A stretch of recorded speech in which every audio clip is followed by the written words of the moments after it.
Pahalgam false flag के बाद भारत में इंतहा पसंद हिंदुओं की मुसलमानों से नफरत उरूज पर पहुंच गई। मुसलमानों को 2 दिन में दुकानें खाली करने का अल्टीमेटम दे दिया गया। बरादरी वालों को मुसलमान वर्कर्स को निकालने की हिदायत करते रहे और कहते रहे कि हथियार उठाने के लिए इश्तियाल अंगेजी भी फैलाते रहे।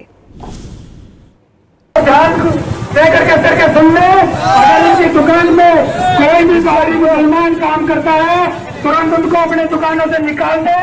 सिर्फ 2 दिन का समय। अगर उसके बाद किसी दुकानदार ने किसी मुसलमान को अपनी दुकान पे रखा, उसके दुकान के बाहर उसके बहिष्कार का पोस्टर हम लगाने का काम करेंगे और उसको कौम का गद्दार घोषित करेंगे। ये बात आप सोच लेना। जितने भी दुकानदार साथी हैं अपने दुकानों से मुसलमान कर्मचारियों को निकाल दें। अगर उन्होंने नहीं निकाला तो उनको कौम का गद्दार घोषित करके उनके दुकानों के बाहर पोस्टर लगाने का काम हम करेंगे। मेरे साथियों, नूह में हुई घटना, ये मत सोचो कि हमारे से 100 किलोमीटर दूर है। हरियाणा हमारा घर है, हमारे घर की घटना है।